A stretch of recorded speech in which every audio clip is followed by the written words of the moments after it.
Modern turbochargers are based on a simple principle. If the air entering an engine is pressurized and more oxygen forced in, then, by adding more fuel, the result is higher engine torque and more power. At sea level, there are 0.016 pounds of oxygen per cubic foot. At higher altitudes, the air is thinner, so there is less oxygen available. For example, at 5,000 feet, there are 0.013 pounds of oxygen per cubic foot. And at 15,000 feet, there are only 0.01 pounds of oxygen per cubic foot. So, as altitude increases, it becomes more difficult for an engine to obtain the mass of oxygen it needs to generate its required power. In a naturally aspirated engine, the only force pushing air into the engine is the ever-decreasing atmospheric pressure. With less oxygen available for combustion, the fuel is only partially burned, and some escapes out of the exhaust as black smoke. A turbocharger helps to supply air by forcing it into the combustion chamber under pressure.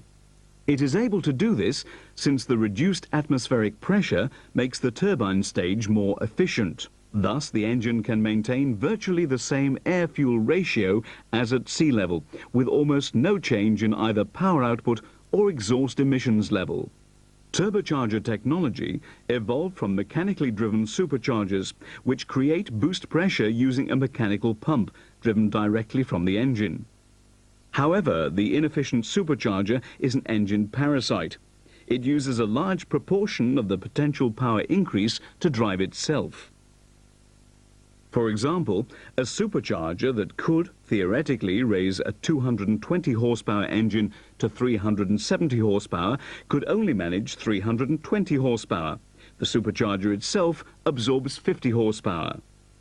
Because a turbocharger is able to utilize both the pressure and heat energy of the engine exhaust gases without taking power from the engine, it is far more efficient. It's this benefit that inspired Holset to begin developing turbocharger technology in 1954. And this is also the reason why most diesel-powered trucks have turbochargers today. Inside a turbocharger, exhaust gas is channeled through the turbine housing, where it increases speed. The gas then flows through the turbine wheel, where it slows down again, releasing energy. The turbine wheel drives the common shaft that connects it to the compressor wheel. The compressor wheel draws filtered air into the compressor housing, raising both its pressure and density, and forces it into the engine. The center housing contains precision, fully floating journal bearings. The bearings ride on a film of oil to keep the turbine and compressor wheels turning smoothly at high operating speeds. Also, at both ends of the center housing are oil seal rings, often called split ring seals or piston ring seals. These rings, in conjunction with careful control of the gas pressure differences on either side, help to ensure that the oil does not leak into either the compressor or turbine casings. The center housing also contains a thrust bearing, oil slinger, oil baffle, and journal bearing retaining rings.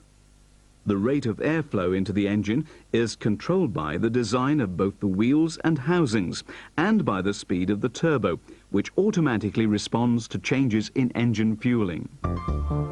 It is designed to help you increase your knowledge and skills of turbocharger failure diagnosis. Firstly, let's look at some of the on-vehicle symptoms that are commonly linked to turbochargers but in many cases can be engine-related. There can be many causes of low power, low boost and black smoke.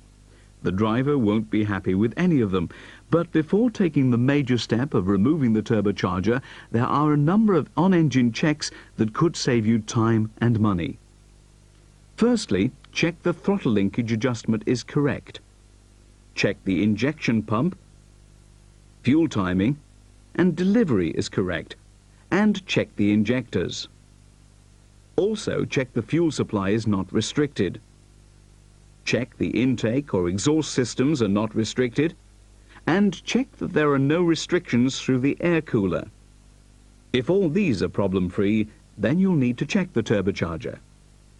Firstly, check that the turbocharger rotor rotates freely. Then check that the axial and radial clearances are to the specifications in the Halset Service Repair Manual. If the turbocharger model has a wastegate, check its operation by applying 3 bar or 45 psi air pressure. If you still have low power, low boost or black smoke, remove the turbocharger for closer inspection.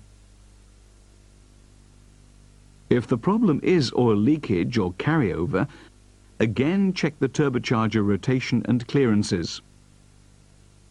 Check for restrictions in the air intake and oil drain. If the problem is noise, listen carefully and try and identify how it sounds. If it is a loud cyclic knock or surge, check the compressor intake and outlet for restrictions. If it is a high-pitched screech, scream or howl, check for exhaust gas or compressed air leaks. Remove the air intake pipework and spin the rotor to check for excessive clearance. Check other areas of the engine to locate the source of the noise. If it is not a leak and the sound is metal-to-metal contact, again the unit should be removed for further evaluation.